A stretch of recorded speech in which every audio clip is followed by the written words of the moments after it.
بسم الله الرحمن الرحيم. الحمد لله رب العالمين والصلاة والسلام على رسوله الكريم أما بعد.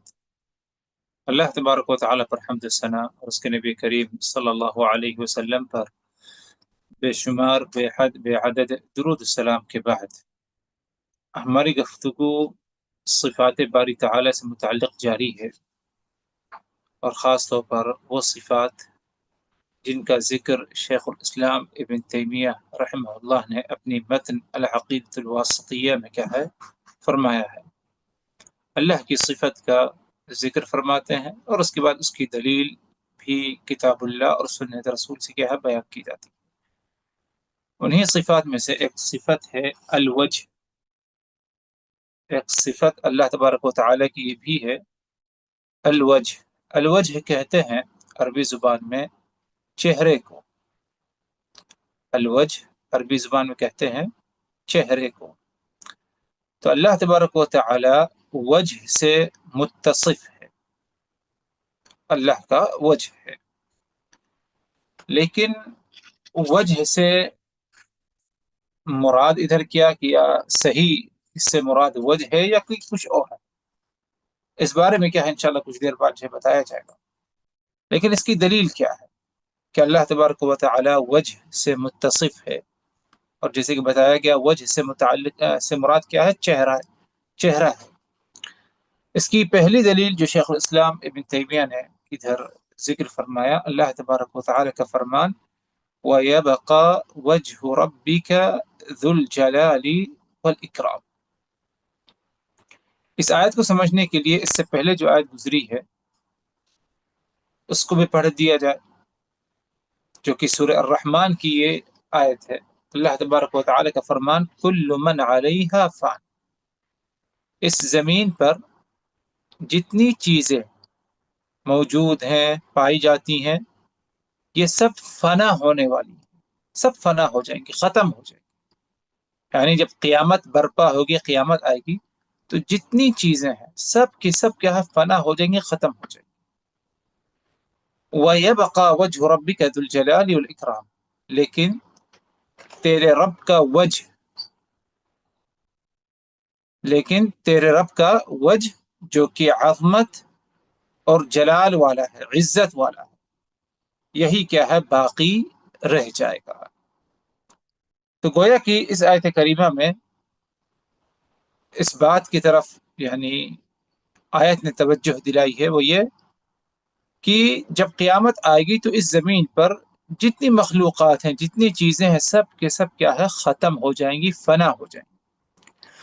اگر کوئی باقی رہے گا اس وقت تو وہ صرف اور صرف اللہ تبارک و تعالی کی ذات ہے، اور اللہ تبارک و تعالی نے اپنی ذات کی ایک صفت کا ذکر فرمایا ادھر، اور وہ صفت کیا ہے؟ صفت وجہ، کہ اللہ تبارک و تعالی کا وجہ صرف باقی رہے گا، یعنی اللہ کی ذات جو عظمت جلالت والی ہے، عزت والی ہے، یہی ذات کیا ہے باقی رہ جائے گی۔ ایک دوسری آیت کریمہ جس سے اس کی وضاحت ہوتی ہے، اللہ تبارک و تعالی کا فرمان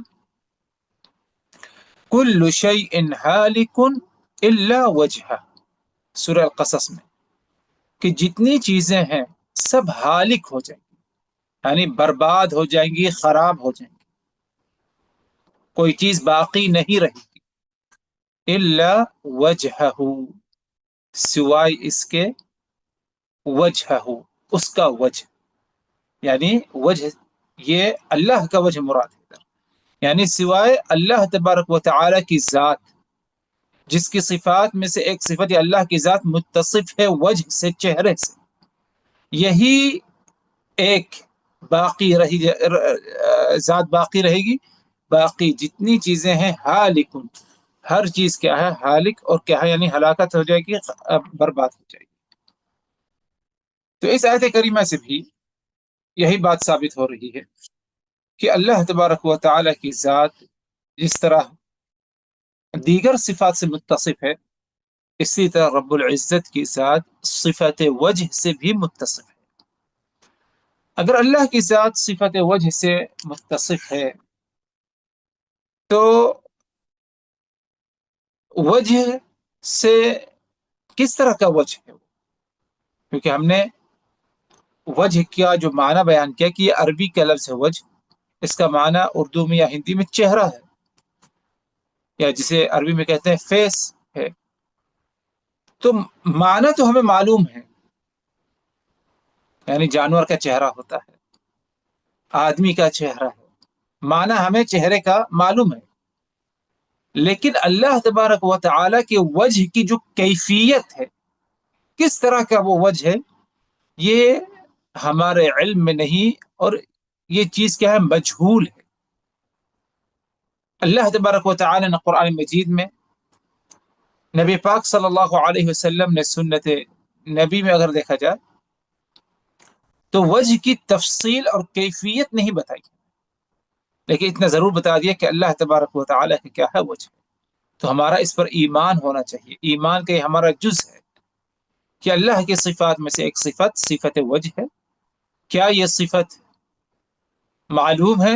ظاہر سی بات ہے، ہم اس کے معنی کو جانتے ہیں، وجہ کا معنی چہرہ، چہرہ سمجھتے ہیں کیا ہے چہرہ، لیکن اس کی کیفیت، یہ چیز ہم سے کیا ہے، مجہول ہے، ہمیں کیا ہے، نہیں بتائی گئی۔ ہاں اتنا ضرور ہے کہ اللہ تبارک و تعالی کے نبی، یعنی آخری نبی محمد رسول اللہ صلی اللہ علیہ وسلم نے کچھ صفات یا کچھ باتوں کا ذکر فرمایا جس کا تعلق اللہ کے وجہ سے ہے، جیسے کہ آپ صلی اللہ علیہ وسلم کا فرمان، حجابہ النور، اللہ کی ذات، اللہ کا وجہ اور مخلوقات درمیان میں پردہ ہے، اور وہ پردہ کس کا ہے؟ نور کا پردہ ہے۔ لو کشفہ، اگر اللہ تبارک و تعالی اس پردے کو ہٹا دے، کون سا پردہ؟ جو کہ نور کا پردہ ہے، لأحرقت سبحات وجهه ما انتهى إليه بصره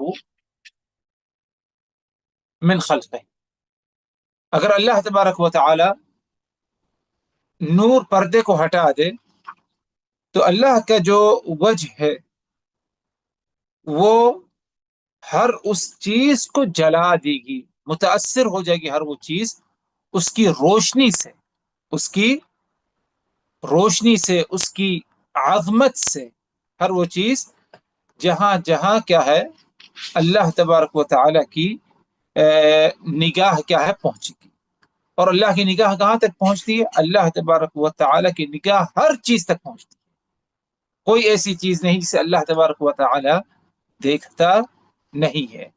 تو یہ چند یعنی صفات کا یا تفصیلات کا ذکر نبی پاک صلی اللہ علیہ وسلم نے فرمایا، لیکن جیسے کہ انسان کا چہرہ ہوتا ہے، اس پر دونوں آنکھیں کہاں پر ہیں، اس پر اس کا منہ کہاں پر ہے، ناک کہاں پر ہے، ہم جانتے ہیں۔ جانور، جن جانوروں کو ہم نے اپنے آنکھوں سے دیکھا ہے، مختلف جانور ہیں، ان کے چہرے کی کیفیت ہمیں معلوم ہے، دیگر مخلوقات ہیں، لیکن کیا اس طرح کی اللہ تبارک و تعالیٰ کی وجہ کی کیفیت ہمیں بتائی گئی ہے؟ ہمیں اس کے بارے میں نہیں بتایا گیا، لیکن ہمارا ایمان ضرور ہونا چاہیے کہ اللہ کی صفات میں سے ایک صفت صفت وجہ ہے۔ کچھ گمراہ فرقے جنہوں نے وجہ کا معنی کچھ اور بتایا ہے، جسے ہم کہہ سکتے ہیں کہ انہوں نے تحریف کی، تعطیل کی۔ تو وجہ کی جو تفصیل انہوں نے بتائی ہے وہ یہ کہ وجہ سے مراد اجر و ثواب ہے، یعنی اللہ کے وجہ کا جو ذکر ہے کتاب اللہ میں ہے، سنت رسول میں، تو اس سے مراد کیا ہے؟ اس سے مراد اجر و ثواب ہے۔ حالانکہ اگر دیکھا جائے تو اس کی کوئی مناسبت نظر نہیں آتی، کیوں ہم یعنی اس قسم کے تکلف میں ہم پڑ جائیں کہ جو اصل معنی ہے اس معنی کو ہم ترک کر دیں اور کسی دوسرے معنی کی طرف کیا ہے چلے جائیں۔ تو اسی لیے اس صفت میں جو گمراہی پائی گئی، انہوں نے کہا کہ اللہ کے وجہ سے مراد ثواب ہے اللہ تبارک و تعالی کا۔ تو اگر دیکھا جائے، اگر وہ کہتے ہیں کہ وجہ سے مراد ثواب ہے، تو گویا کہ انہوں نے اللہ تبارک و تعالی کی ایک صفت جو کہ صفت وجہ ہے، اس کی تفسیر اس کے مخلوق سے بیان کی۔ ثواب کو بنانے والا کون ہے، دینے والا کون ہے؟ اللہ تبارک و تعالی ہے۔ تو گویا کہ اللہ کی جو ایک صفت، صفت کمال ہے، صفت کمال جو اللہ کا وجہ ہے، اللہ کی ذات، اگر ہم یہ کہیں کہ اس سے مراد وجہ نہیں بلکہ اس سے مراد اجر و ثواب ہے، تو گویا کہ ہم نے اللہ کی صفت کی جو تفسیر بیان کی وہ اللہ کی مخلوق سے بیان کی۔ تو اسی لیے بالکل گمراہی ہے اس طرح کی تفسیرات میں، اور اس طرح کی تفصیلات پر یقین رکھنا، عقیدہ رکھنا، سوچ رکھنا، فکر ہماری یہ ہو، یہ سراسر کیا ہے؟ گمراہی ہے۔ اور صراط مستقیم سے یا صحیح راستہ، جو صحیح عقیدہ ہونا چاہیے اللہ تبارک و تعالی کی صفات سے متعلق، اس کا اس سے کوئی تعلق نہیں ہے۔ تو اگر کوئی پوچھے جیسے کہ قرآن مجید میں وجہ کا ذکر ہے، اس سے مراد کیا، تو ہم واضح الفاظوں میں کہہ سکتے ہیں کہ صفات وجہ سے مراد اللہ تبارک و تعالی کا وجہ ہے۔ وجہ کا معنی ہم جانتے ہیں، اس کا معنی چہرہ ہے، اور اس پر ہمارا ایمان ہے۔ کیا اس کی کوئی کیفیت ہے؟ بتا سکتا ہے؟ اس کی کیفیت کیا ہے؟ مجہول ہے، اس کے بارے میں کیا ہے؟ کوئی نہیں بتا سکتا۔ اور اس کی جو تفسیر بیان کی جاتی ہے، یعنی کل شیء ہالک الا وجہ، کہ ہر چیز ہالک ہو جائے گی، ہلاکت یعنی برباد ہو جائے گی سوائے اس کا وجہ۔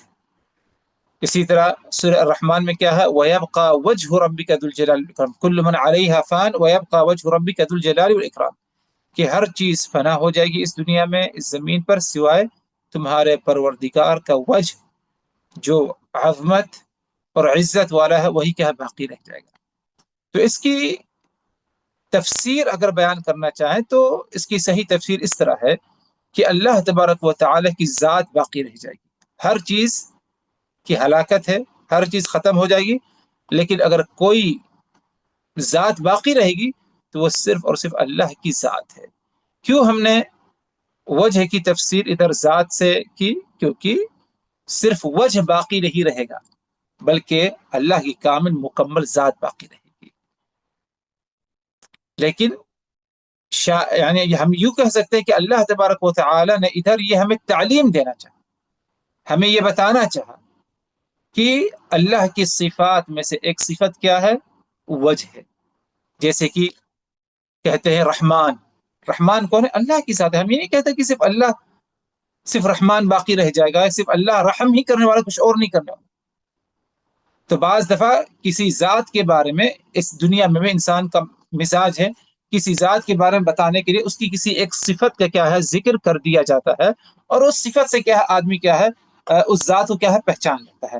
تو ادھر بھی اس مسئلے کو اسی طرح سمجھیے کہ الا وجہ، گویا کہ ادھر اس بات کی طرف اشارہ ہے کہ جس طرح تمہارا یہ عقیدہ ہے اللہ کے بارے میں کہ اللہ سمیع ہے، بصیر ہے، اور دیگر تمہارا اللہ کی صفات سے متعلق عقیدہ ہے، اسی طرح یہ بھی تمہارا عقیدہ ہونا چاہیے کہ اللہ تبارک و تعالیٰ کا کیا ہے؟ وجہ ہے۔ آگے بڑھتے ہیں، ایک دوسری صفت، ایک اور صفت یعنی جس کا ذکر شیخ الاسلام ابن تیمیہ رحمہ اللہ نے اپنے متن العقیدۃ الواسطیہ میں کیا ہے، وہ ہے الیدین، کہ اللہ تبارک و تعالیٰ کے دو ہاتھ ہیں۔ اللہ تبارک و تعالیٰ کے دو ہاتھ ہیں۔ اس کی دلیل کیا؟ نمبر ایک، اللہ کا فرمان ما منعک ان تسجد لما خلقت بیدی۔ ادھر اللہ تبارک و تعالیٰ نے اس آیت کریمہ میں، یہ آیت کے اس جز میں ابلیس سے مخاطب ہے، ابلیس سے مخاطب ہے۔ اے ابلیس، ما منعک، تمہیں کس چیز نے روکا کہ تم اس کا سجدہ کرو جس کو میں نے اپنے ہاتھ سے بنایا ہے؟ لما خلقت بیدی، یدی، یدی کہتے ہیں ہاتھ کو عربی زبان میں، اور اللہ تبارک و تعالی نے آدم علیہ السلام کو اپنے ہاتھ سے بنایا۔ قرآن میں ہاتھ کا ذکر ہے، اور ادھر بھی اسی بات کا ذکر ہے۔ تو جب آدم کو بنا دیا گیا، اللہ تبارک و تعالی نے حکم دیا جناتوں کو، فرشتوں کو کہ آدم کا سجدہ کرو، تو ابلیس نے سجدہ کرنے سے کیا ہے، انکار کر دیا۔ تو اس موقع پر اللہ تبارک و تعالی نے ابلیس سے کہا ما منعک ان تسجد لما خلقت بیدی، کہ میں نے جس کو اپنے ہاتھوں سے بنایا تم نے اس کا سجدہ نہیں کیا، ما منعک، تم کو کس چیز نے اس کا سجدہ کرنے سے کیا ہے، روکا ہے؟ تم کو کس چیز نے اسے سجدہ کرنے سے کیا ہے، روکا ہے؟ تو آیت میں صاف لفظوں کا ذکر ہے کہ اللہ تبارک و تعالی کا ہاتھ ہے، اور ہاتھوں کی گنتی کتنی؟ 2 ہاتھ ہیں، جیسے کہ آگے اس کی وضاحت ہونے والی ہے۔ ادھر اس بات کو بھی سمجھیے کہ ایک ہاتھ کا جو ذکر اس طرح اس آیت میں ہے، مزید تھوڑی وضاحت سے ایک اور فائدہ ایک اگلی آیت سے، جس کا ذکر شیخ الاسلام نے مستقل طور پر نہیں کیا ہے، لیکن بات اگر آ گئی تو اس آیت کا بھی مفہوم بیان کر دیا جائے۔ اللہ تبارک و تعالی کا فرمان وما قدر اللہ حق قدره والارض جميعا قبضته يوم القيامة والسماوات مطويات بيمينه، ان لوگوں نے اللہ تبارک و تعالی کی قدر اس طرح نہیں کی جس طرح اللہ کی قدر کرنے کا حق ہے، یعنی اللہ کی عزت کرنا، اللہ پر ایمان رکھنا، جس طرح ایمان لانے کا حق ہے، لوگوں نے اس طرح اللہ کی قدر نہیں کی۔ آگے فرمایا رب العزت نے وَالْأَرْضُ جَمِيعًا قَبْضَتُهُ يَوْمَ الْقِيَامَةِ، یہ تمام زمین روز قیامت اللہ تبارک و تعالی کے قبضتہ، اس کے قبضے میں ہوگی۔ قبضتہ سے مراد اس کو قبضہ کہا جاتا ہے۔ وَالسَّمَاوَاتُ مَطْوِيَّاتٌ بِيَمِينِهِ، اور یہ ساتوں آسمان لپیٹ دیے جائیں گے۔ یہ ساتوں آسمان کیا ہے؟ لپیٹ دیے جائیں گے، اور یہ اللہ کے یمین میں ہوگا۔ یمین ہو، یمین کسے کہتے ہیں؟ رائٹ کو، یعنی جسے ہم انسانوں کا 2 ہاتھ ہے، رائٹ اور لیفٹ، تو جو رائٹ ہاتھ ہوتا ہے اسے یمین کہا جاتا ہے۔ تو ادھر والارض جميعا قبضته يوم القيامة والسماوات مطويات بيمينه، کہ یہ ساتوں آسمان کو لپیٹ دیا جائے گا۔ ہم رات کو سوتے ہیں، کمبل اوڑھ کر کے سوتے ہیں، صبح اٹھتے ہیں، اسی کمبل کو، جو اتنا چوڑا کمبل ہے، اسے لپیٹ کر ہم کیا رکھ دیتے ہیں۔ تو غور کریے، تو ایک کمبل، ایک چادر، ایک بلینکٹ کا معاملہ ہے، لیکن ساتوں آسمان جس کی انتہا کہاں تک ہے اس کے بارے میں ہم نہیں جانتے، اللہ ہی جانتا ہے کتنی اس کی مسافت ہے۔ یہ ساتوں آسمان کو لپیٹ کر اللہ کے یمین، اللہ اپنے یمین میں رکھ لے گا، اللہ تبارک و تعالی اپنے یمین ہاتھ میں کیا ہے، رکھ لے گا۔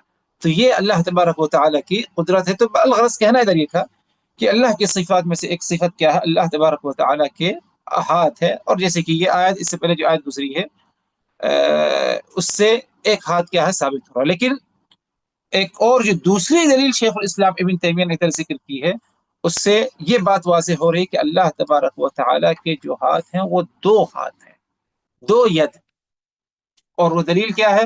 رب العزت کا فرمان وقالت اليہود ید اللہ مغلولہ غلت ایدیہم ولعنوا بما قالوا بل یداہ مبسوطتان ينفق کیف یشاء۔ یہود نے کہا کہ اللہ تبارک و تعالی کا ہاتھ، ید اللہ، ید ہاتھ کس کا؟ اللہ کا ہاتھ، مغلولہ، اللہ کا ہاتھ بندھا ہوا ہے یا کھینچا ہوا ہے۔ یعنی مغلولہ کا معنی اس طرح سمجھیے، اگر ایک انسان بہت زیادہ خرچ کرنے والا ہے تو کیا کہتا ہے؟ اس کا ہاتھ بہت کھلا ہے، اس کا ہاتھ کیا ہے؟ کھلا ہے۔ لیکن ایک انسان خرچ نہیں کرتا تو کہتے ہیں کہ اپنے ہاتھ کو بہت روکتا ہے، اس کا ہاتھ بندھا ہوا ہے۔ تو یہودیوں نے کہا کہ ید اللہ مغلولہ والعیاذ باللہ، کہ اللہ کے ہاتھ مغلولہ ہے، بندھے ہوئے ہیں، کھینچے ہوئے، اللہ اپنے بندوں پر، لوگوں پر خرچ نہیں کرتا۔ یہ بات کس نے کہی؟ یہود۔ اور یہود کون ہیں؟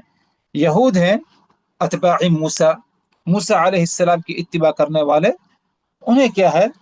یہود کہا جاتا ہے۔ اور یہود اس لیے کہا جاتا ہے کیونکہ انہوں نے موسیٰ سے ایک موقع پر کہا کہ اِنَّا هُدْنَا إِلَيْكَ، ہدنا ہم آپ کی طرف رجوع ہو کر کے آئے ہیں، ہم آپ کی طرف لوٹ کر کے آئے ہیں. تو اس لیے انہیں کیا ہے یہود اس دن سے کیا ہے کہا گیا. تو یہود نے کہا ید اللہ مغلولہ، اللہ تبارک و تعالیٰ کے ہاتھ کھینچے ہوئے ہیں، بندھے ہوئے ہیں، رکے ہوئے ہیں. اللہ تبارک و تعالیٰ نے جواب میں کہا غلت ایدیہم، ان کے ہاتھ کھینچے ہوئے ہیں، رکے ہوئے ہیں. وَلُعِنُوا بِمَا قَالُوا، اور جو بات انہوں نے کہی ہے اس بات کی بنا پر اللہ تبارک و تعالیٰ کی طرف سے ان پر کیا ہے لعنت ہے.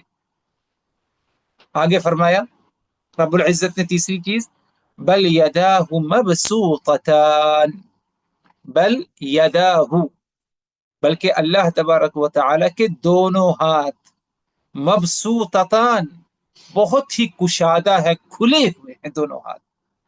ينفق کیف یشاء، چوتھی بات جب چاہے جیسے چاہے اللہ تبارک و تعالیٰ کیا ہے خرچ کرتا ہے، یعنی دیتا ہے لوگوں کو.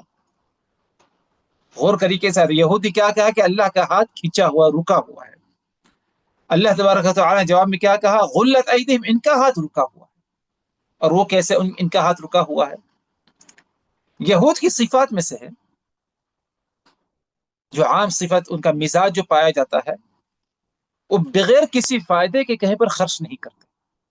وہ بغیر کسی فائدے کے کہیں پر، یعنی کہیں پر خرچ کرنا تو اس کا بدلہ انہیں چاہیے ہی چاہیے. اگر 10 خرچ کیا ہے تو انہیں 100 چاہیے اس کے بدلے میں. یہ ان کا مزاج ہے پچھلے زمانے سے لے کے آج تک. آج عالمی پیمانے پر جو ہوتا ہے، یعنی مال کے معاملے کو یا معیشت اقتصاد کو لے کر کے وہ یہی معاملہ ہے. ٹھیک ہے وہ خرچ کرتے ہیں، لوگوں پر خرچ کرتے ہیں، بعض ممالک پر بہت خرچ کرتے ہیں، لیکن مفت میں خرچ نہیں کرتے. ان کو اس کے بدلے کیا ہے بڑھا چڑھا کے ملتا ہے، اور وہ اسی امید میں خرچ کرتے ہیں. یعنی سود کیسے ہوا؟ سود بھی تو اگر دیکھا جائے تو اس میں بہت آگے بڑھ چکے ہیں. کیوں؟ کیونکہ قرض دیکھیے دیتے ہیں وہ، لیکن قرض وہ فری میں نہیں دے رہے، بلکہ ہم نے اگر تم کو 10,000 دیا تو تم ہمیں لوٹا کر کے کیا ہے 15,000 دو، فائدہ لیں گے. تو یہ ماننا غلت ایدیہم، وہ خرچ کرتے لیکن ان کا ہاتھ کھینچا ہوا ہے. بل یداہ مبسوطۃ ولعنوا بما قالوا، انہوں نے اللہ کے بارے میں جو کہا اس کے بنا پر اللہ کی لعنت ان پر ہے. غور کریے، اگر اللہ تبارک و تعالیٰ کی صفات کے ساتھ کوئی کھلواڑ کرے، اللہ کی صفات کا غلط معنی بیان کرے، اللہ کی جو صفت ہے اس کا انکار کر دے، اس کے بارے میں کچھ برا کہے، کتنا بڑا جرم ہے کہ وہ اللہ کی لعنت کا مستحق ہوتا ہے. اس لیے یہودی جب کہا کہ غلت ید اللہ مغلولہ، تو اللہ تبارک و تعالیٰ نے کیا فرمایا کہ وَلُعِنُوا بِمَا قَالُوا، انہوں نے جو کہا ہے اس کے بنا پر ان پر کیا ہے لعنت ہے. بل یداہ، اللہ کے دونوں ہاتھ مبسوطتان، کھلے ہوئے ہیں، پھیلے ہوئے ہیں، بہت ہی کشادہ ہیں. ينفق کیف یشاء، جیسے چاہے اللہ تبارک و تعالیٰ کیا ہے اپنے بندوں پر، اپنی مخلوقات پر کیا ہے خرچ کرتا ہے.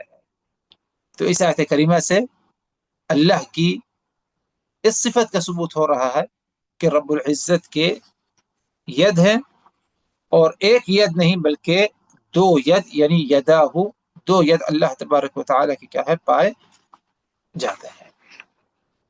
اور جس طرح وجہ کا غلط معنی بعض لوگوں نے بیان کیا، اسی طرح اللہ تبارک و تعالیٰ کے ید کا بھی غلط معنی کیا ہے ذکر کیا گیا ہے. لیکن ادھر بھی وہی بات کہی جائے گی کہ رب العزت کا صفات میں سے ایک صفت ید ہے، ہمارا اس پر ایمان ہونا چاہیے. ید کا معنی مفہوم ہم سمجھتے ہیں، لیکن اس کی کیفیت، اس کی کیا صفت ہے، یہ ہم سے کیا ہے مجہول ہے. اللہ کا وجہ اسی طرح ہے، اللہ کا ید اسی طرح ہے جس طرح اللہ تبارک و تعالیٰ کے لائق ہے. اتنا ہی ہمارا کیا ہے ایمان ہونا چاہیے. مزید اور اس کی تفصیلات تلاش کرنا یا کوشش کرنا تو عموماً کیا ہے دیکھا گیا ہے کہ انسان کیا ہے اس میں گمراہی کا کیا ہے شکار ہوتا ہے، اور سیدھی راہ سے کیا ہے وہ بھٹک جاتا ہے. اللہ تبارک و تعالیٰ سے دعا کہ ہم نے جو کچھ کہا سنا ان باتوں کو اچھی طرح سمجھنے کی، یاد رکھنے کی، عمل کرنے کی ہمیں کیا ہے توفیق دے۔ وآخر دعوانا ان الحمد للہ رب العالمین۔